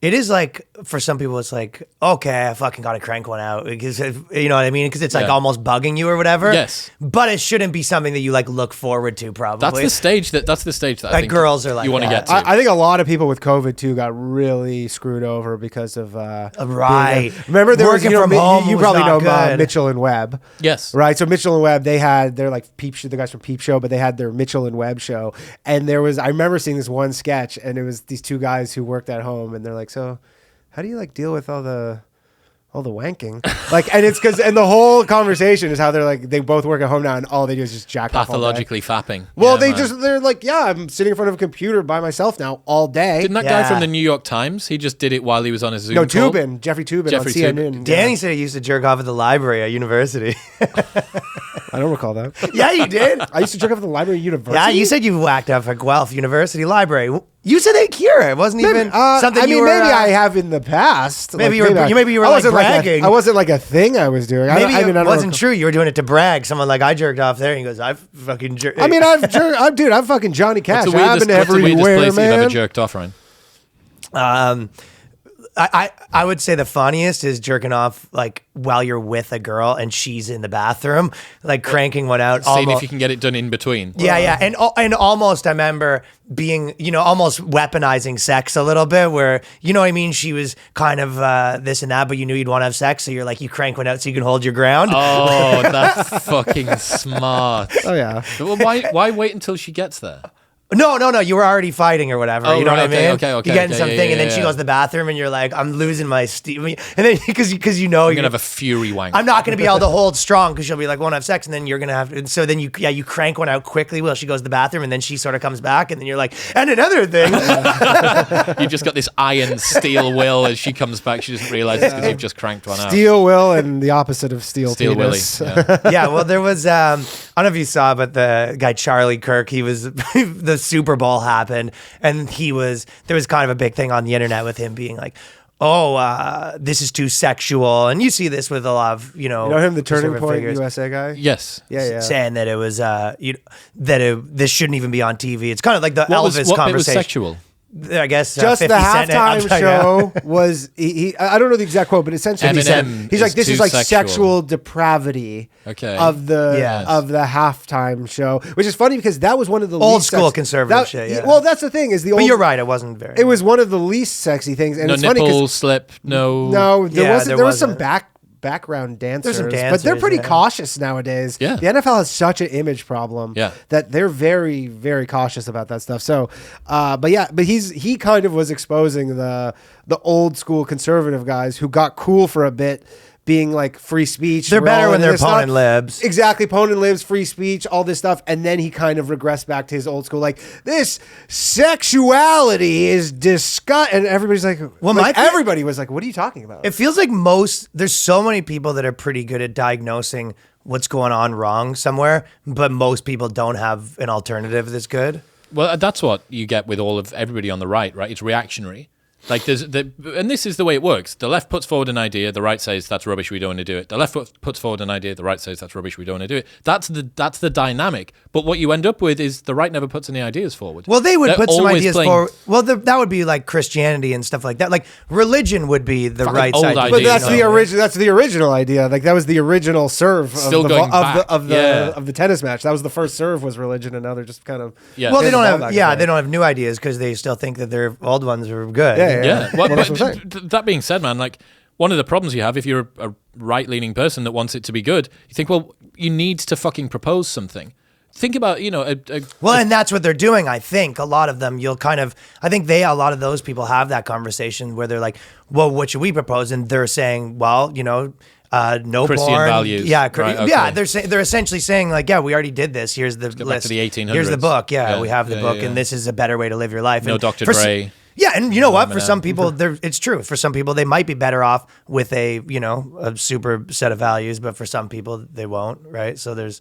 I thought that halftime show was the best one I've seen. I always tune that shit out. Like the halftime show comes on, and I'll go do anything else. And then I had no idea what the lineup was, and then I saw it started with Dr. Dre, and I was like, okay, I'm gonna watch this. And that was Well, think about last year, because last year was the weekend, right? And he was walking through the maze, and everyone memed the shit out of it. Yeah, and that was an okay one. But you know what? It was really so much for the Super Bowl this year. I don't know how it became so concerted, because it was with the halftime show and like the advertising, but all this like early 2000s nostalgia. Yep. Like there was a commercial with Meadow, Soprano, and AJ in it with the Sopranos theme song. And there was just all these people who were relevant 15 years ago, or not relevant because I'm not saying the musicians aren't, but they kind of just all brought them back for like commercials and everything. Just Culture can't do new shit, man. No. They can't do new shit. But also this was the best kind of one Did you see that someone put this fucking tweet out that went like super duper viral, and it said, I realized Eminem and Dr. Dre and Mary J. Blige and whatever came out on stage, and I thought, oh, awesome, really glad they've done something for us young people, not like those oldies that they used to do them for. And 10 minutes later I realized this, like, these people are 20 years old in culture. That's my favorite thing, is the rap guys getting old and becoming the kids these days, guys. Back in my day, they rapped about guns and drugs. Not like these new kids rapping about fucking mumble rapping. Do you see the mayor of so there's this thing called Funky Town? No, the mayor of New 50 York. Cent, yeah. There's this thing called drill rap. What is it? So it's basically, it seems like gangster rap. They just rap about, it's like Tekashi kind of. No, they all have guns, and they're like, the videos are, shot in the Bronx and stuff, and New York, and they talk about killing people and doing all this stuff. And the mayor of New York straight up came out, the new mayor, and he's like, we need to ban this. Like he's trying to ban this rap. He's trying to ban rap music in New York City, which is essentially where it invented. Yeah, good luck. And you're like, but what are you even proposing? YouTube bans rap videos? Like that's essentially what he was saying. Because the scene is because people are there is like gang related violence that kind of they trace it back to this. They're part of these whatever. And you're like, yeah, it's rap music. Yeah. Fuck. There's no shortage of rappers going to jail. Yeah, I'm like, I don't know what he's even thinking. What do you think about Eminem with a beard? I don't like the beard. The beard's stupid. The beard's weird. I don't feel like it looks weird, but maybe he's I don't know. I imagine he would look identical. Like he doesn't seem to have aged very much. So I feel like he would kind of look. Yeah, those guys are definitely. 50 Cent was the coolest one out of all of them, because 50 Cent was actually funny, and he sort of kept up, and he was still funny. Like if you follow him on Instagram right now, he still is. But he had some interesting, funny controversies. Like remember when he was filming people at the airport, and then he was like, "Look at this idiot" or whatever, and it turned out to be like a retarded guy. Oh yeah, that was insane. Yeah. Do you remember when he made a bet with Floyd Mayweather that he couldn't read the first page of Cat in the Hat? Yeah. He's a funny troll. He's a funny, and then he went bankrupt, and then he was saying he had. Didn't he sell vitamin water? That was his. Yeah. Vitamin water. Well, he was kind of maybe bankrupt or something on like paper, but they knew he was hiding money. Yeah, they like knew he was hiding all this money and stuff, and then apparently someone had given him, or like he bought Bitcoin when it was like really low. Yeah. And then he somehow came out that he had all this Bitcoin, and then he was saying he was broke, but then he was taking photos of him with, like rappers do, with like stacks and stacks of cash. But that's weird, right? Because as a rapper, you can be bankrupt, but also part of your image is being the guy that's around stacks of cash. So it's like, I'm bankrupt except for the posing money. Absolutely. I have a minimum level of $3 million kept in $1 bills. That we brought in. Yeah, that's my zero. Yeah. Anything on top of that, yeah. But I think as a true like wealthy person, what was actually happening is he wasn't bankrupt. He was just hiding his money and stuff. He was like, "Oh, I'm bankrupt. I can't pay my." Who do you reckon's the richest guy on this Super Bowl lineup? It's got to be Dre, surely, with Dre. Beats by Dre. Beats 100% Dre. No question. That made him, yeah. Well, billionaire. we were going to talk. That's the one more cultural thing before I have just a final thing after that. But if we could talk about the Kanye thing, I wanted to hear about that, because to me, it's been pretty sick watching. It's probably one of my favorite things lately has been Kanye West on Instagram. And legitimately, I was tuning in where I would go check his Instagram every hour or whatever. I was loving it. Can you take me through the descent? Yeah. Well, basically, they broke up, and then he's posting online every day. She's with Pete Davidson, or whatever, dating Pete Davidson. And he's posting pretty funny stuff, like just a photo of him being like, "Look at this dickhead." Calls him Skeet. And then he calls him Skeet, right? And then he was, so everyone goes, "Oh, he's going crazy." And to some of it, it's very smart because he's, got some album coming out, and this is sort of what he does. He knows how to drum up controversy, right?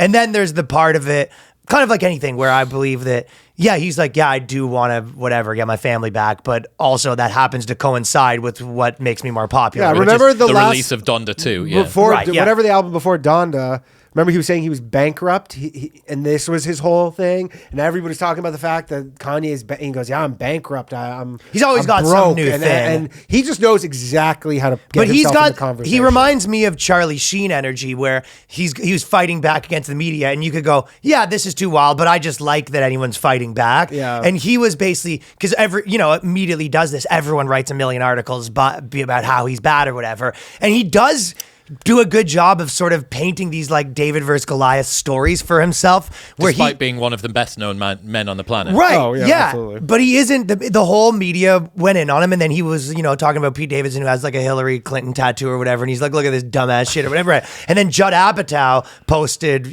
making fun of him or whatever, and he goes, "Look at this is what Hollywood does when you don't get the Hillary tattoo." Like, he was just, and he's kind of I didn't see that. Yeah, he was just saying, it went back and forth between like, whoa, and like pretty funny. Yeah. And then he would delete his entire Instagram. And like he posts 13 posts or some shit. And then he just deleted them all, and then he puts new ones up, and he deletes them all and puts new ones up. But he posts actual like communications with his wife or ex-wife Kim Kardashian, and she's like, "Hey, can you please stop posting?" Like, he's posting the text of her being like, "Hey, can you please stop posting this stuff? Like, you're gonna put Pete in danger, and you're putting people in danger by this." Yeah. And I mean, I don't disagree. I'm sure if you're Pete Davidson, like, not to be sympathetic or whatever, but there's a lot of people who I'm sure follow Kanye who for some clout be like, I'm going to be the guy who goes it's the same thing with lots Ari. of kids in Yeezys going who goes, after Pete I'm going to be that guy who goes Davidson, and knocks Pete Davidson. Well, when Ari had that with Kobe, like a lot of Yeah. people did want to feel like, I'm going to fuck this guy I'm going to up be or that guy. whatever. Like, I'm going to be that guy who everybody remembers for like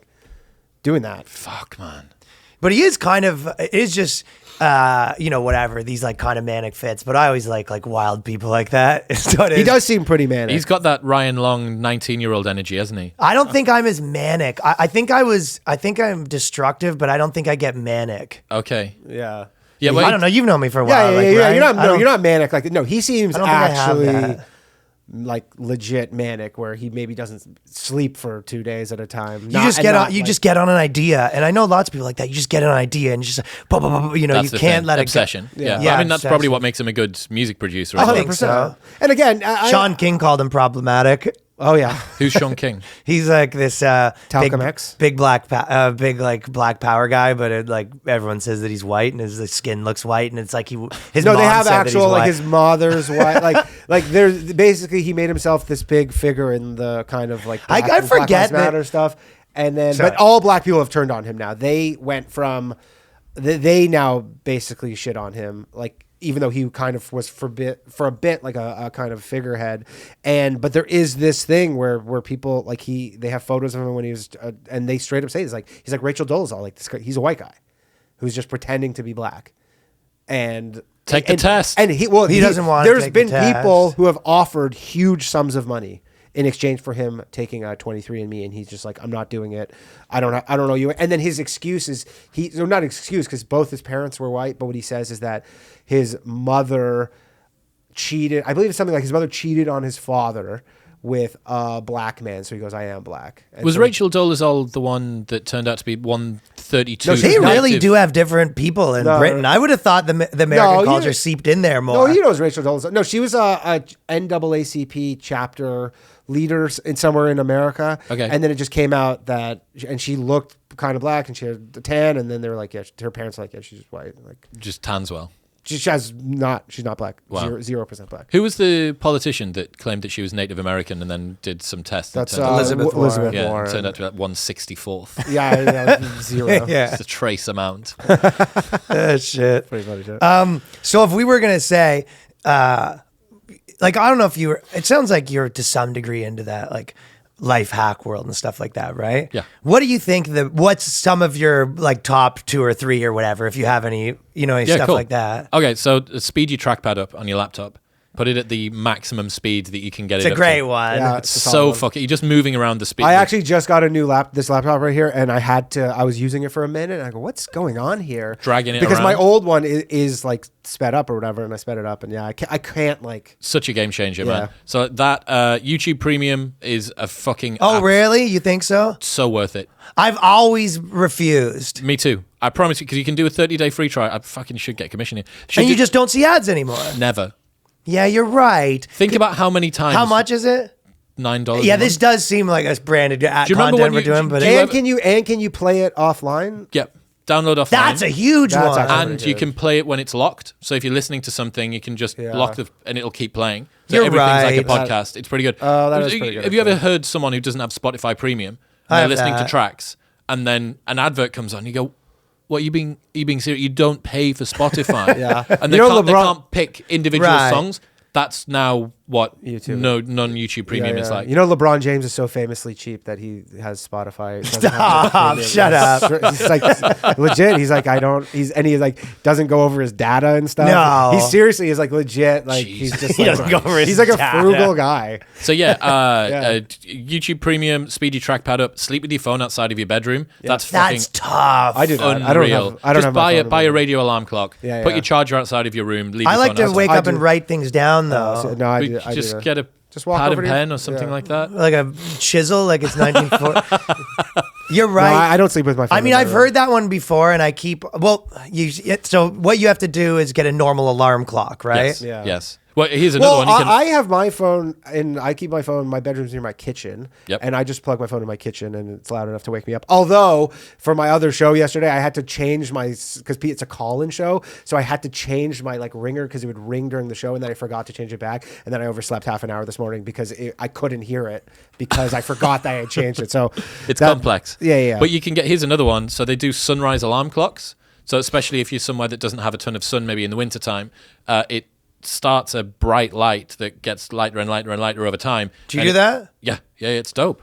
Especially in the UK, it's dark from 4 p.m. until 8 a.m. in the middle of winter. So it's so good. 'Cause it just means that you wake up to light usually rather than sound, and then it'll do sound after a little bit Yeah, of I time. used to have one of those too. It didn't seem to work for me. I just need scary noises. Yeah, aggression. I need like a drill sergeant noise. Like my girlfriend hates it. 'cause Drill it's rap. Yeah, drill rap. There you go. Yeah, Could wake Just up to some nice drill rap. Yeah. gunshots. Right. I would love to get my phone in the other room, but I've tried that 2 or 3 times, and I always quit. This is like the NoFap thing again. Yeah.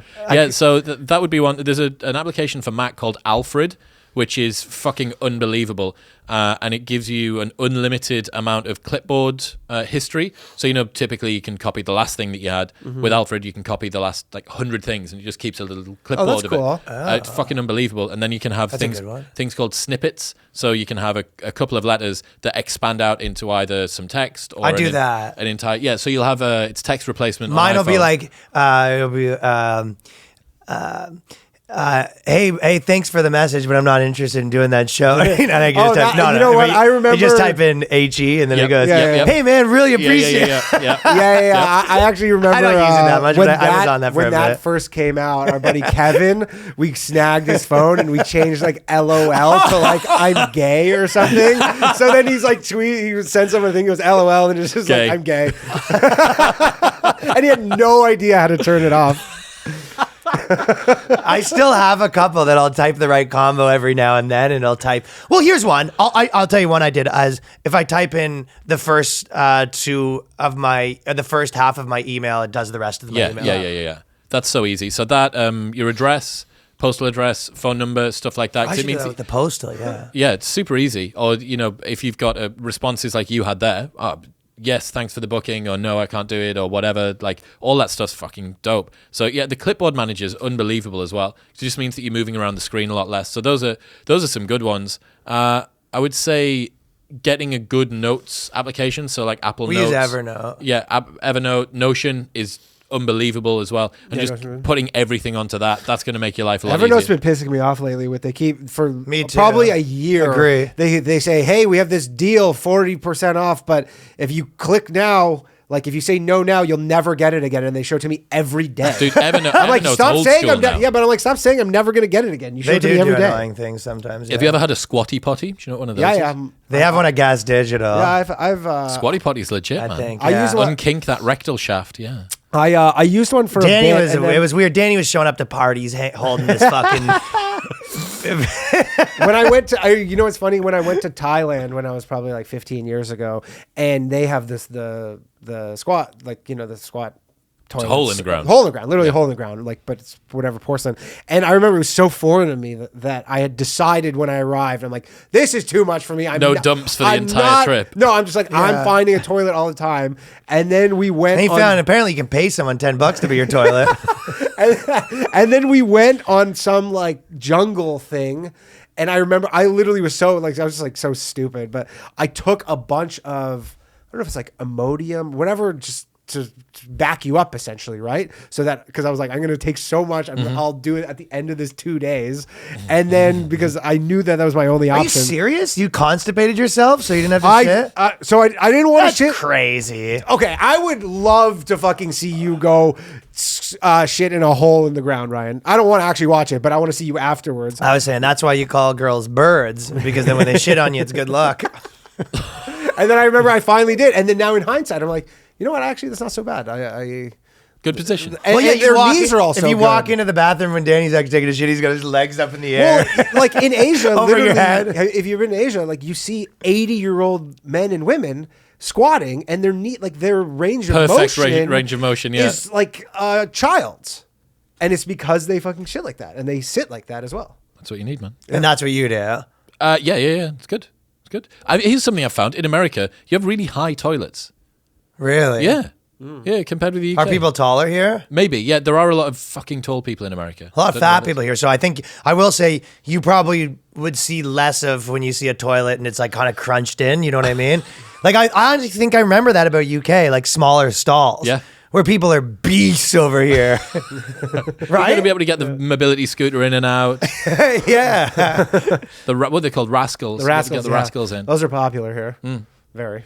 It is a way better thing.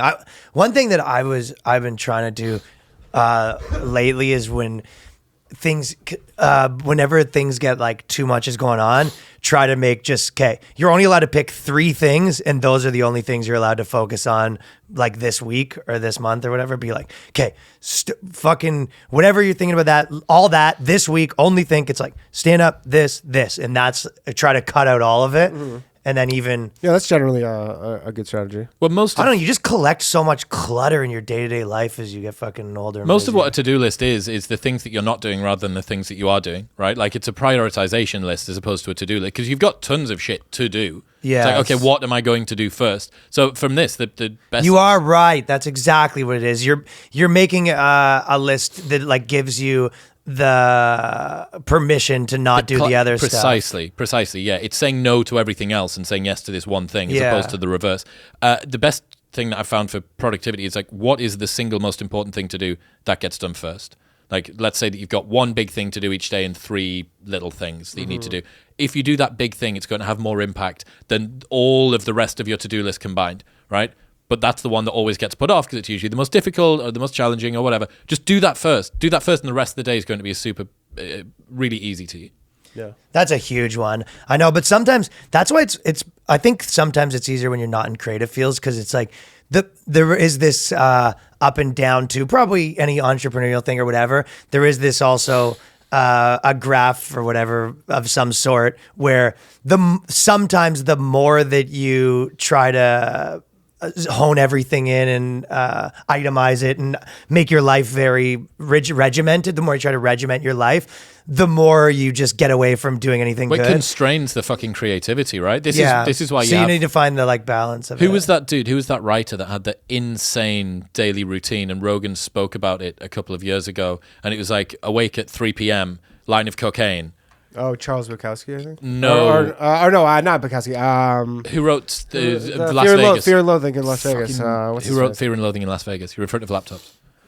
What's the fuck his name? Why can't I remember this? Hunter S. Thompson. Yes, him. But that's how you get creatives that have these bizarre routines. Those are good short term. They're not that like sprint thing. Hardly sustainable. It's not very sustainable. Yeah. Especially, again, he lived in a time or, was making a lot of this stuff in a time when maybe you make something a year or you make two. Yeah. He wasn't living in a time where like all the best people are, just have these like crazy regiments of how much stuff they put out. But here's a way to do it, right? That you would be able to get around that and gives you a nice blend between the creative stuff that you need to do and a little bit of regimenting stuff. Just have a morning routine. So my advice would be you need to walk. As soon as you wake up, just go for a walk. Run as soon as I get up, first thing. It's just optic flow, it's called. So you're moving through a landscape and it's going past you. It's just going run out of the bathhouse. Oh, I fell asleep here again. Go for a walk, get back, maybe do a little bit of reading and think about what you can do for the day. Like that's a 25-minute morning routine. And every single day that you know that you're doing something, maybe you've spent a bit of time reading or meditating or doing breath work or whatever, you've got a little bit of time to do something. It's like the rest of the day can go to absolute shit. And it's like you said about the gym earlier on, that everything's gone to pot, but at least you got to go to the gym or have sex with this girl or whatever. Like at least you got your breath work in first thing in the morning. You've done a walk and then plan what you're going to do. Do the first thing first. Alfred, Apple Notes or Evernote, phone's outside of the bedroom. Fucking... You've won life. Yeah. Jordan Peterson's pretty big on the regimented sleep schedule, but that you need a regimented life to be able to always regiment the sleep schedule. Yeah, very much so. Yeah, that is, especially if you're traveling internationally. That's probably a tough one. Is he going to overseas? Everywhere, man. Yeah, that tour is huge. That's serious. I'm sure it's doing numbers. And the one thing that I was going to say is that, so whenever I was getting into trying to stuff whatever lifestyle designer things that make your life better. When I was growing up, I felt like the biggest thing was always everyone saying, all the top people read or whatever, right? But I feel as I've gotten older, I'm like, I feel like is readings for chicks. Readings for chicks.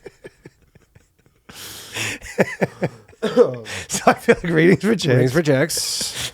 Readings for the gals. Girls do. Readings for the gals. But more importantly, I feel like with, podcasting and all that stuff, there's like, I don't know.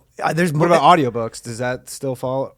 Well, sort of. You know what I find is the less, when I like, and this applies to comedy a bit, but the less I physically read versus audiobooks, the worse I find my vocabulary gets in terms of... It's better if you read physically? Just seeing the word, like actually seeing the words versus hearing them when I listen in an audiobook or whatever. Just in terms of when I go to like when I'm searching for a word, I feel when I'm reading, I'm more likely to get. I retain more from reading versus listening. Oh, to me stuff. too. But I think you're right. I think that the problem was that all of the best billionaires on the planet read books and stuff would have been before podcasts and before Audible and before YouTube and before. I think so, right? Yeah. Well, I think you go, it's about the information. It's like you can say, oh, there's some therapeutical benefit of the actual thing, and I go, that sounds like fucking. I find for me though, like hogwash. with because I do listen to audiobooks, but if I'm listening, You're to big enough. You're strong enough. If I'm listening to an audiobook, I'm listening to it more than once.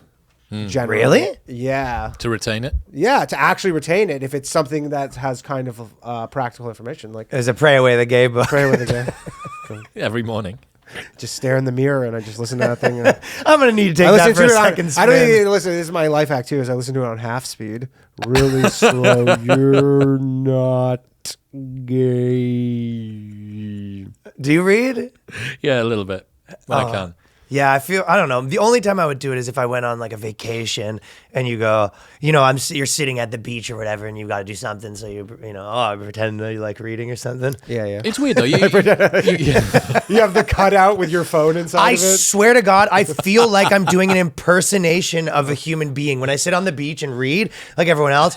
I know imposter syndrome. I don't get that in normal life. I get imposter syndrome when I'm doing normal things that normal people do. Like grocery shopping, I get imposter syndrome. I go, I'm not a woman. No, I do. I swear, doing normal things like grocery shopping, I feel weird doing them. I would pay money to watch you trying to figure out what the right produce is. Like if you what's your solution? You have selecting to eat. tomatoes. You have to eat things. What do you do? Oh, don't get into it. But no, I don't do the shopping. Who does the shopping? I don't know. Like anytime I'm dating someone, I feel like they do it, or I would just order all the stuff. If I'm doing it myself, I usually get, like Tell them about the cheese dreams. cereal. No, sandwiches. Yeah, I don't get anything crazy. I get a lot of microwave dishes.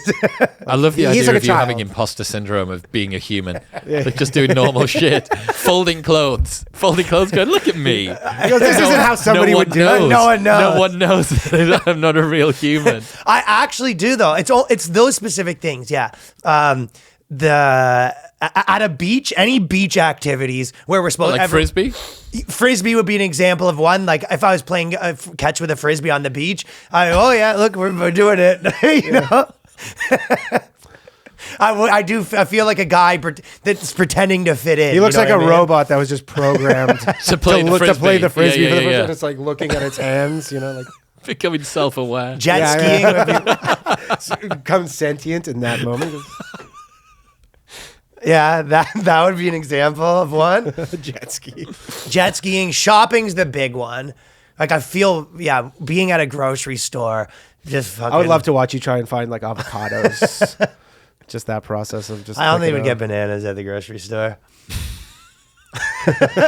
So anyway, Keep it simple. That's his big hack. Keep it simple. Keep it simple, stupid. But that was kind of like the most of the stuff that I wanted to kind of go through on the podcast or whatever. And I think, it was interesting that like, I guess you sort of filled one of this new spaces where you're kind of, I don't know, what are you a public intellectual? Like, what do you?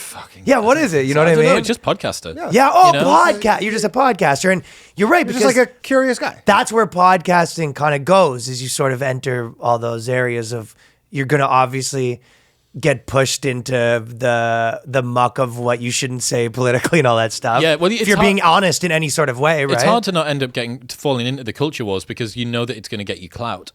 You know that those are the people. Look at like a Ben Shapiro or something who does tens of billions of plays per month because he's always on top of whatever the next. And thing you also is. get forced into it, right? Because you saying what you already think. There's some part of that where if someone says, That's you're an on opinion. that. I'll disagree with your opinion. And then you're sort of thrust into it, and you must be part of that tribe or that tribe. And you go, I said my own thing, but I guess I am. And then that's how people get tribal. Yeah. So no, it's just doing podcasting, man. I'm out here in New York for another week and a bit. I'm going to come see you do one of your shows next week, I think, which I'm excited to do. This weekend? No, it's going to have to be next week. That's Okay. Yeah. Hit me up next weekend. Yeah. So going to come do some of your shows and then back off to Austin for a month and a bit. And then what are you going to do in Austin? Just do more of the show, record over there. I really Sick. enjoyed it. I spent November and December there. I think it's really, really cool. It's a nice place. I know Austin's very cool. I'm barbecue? actually going to be there, I think, in 2 weeks, I think, too. So I'll be there. Might be at the same time, yeah.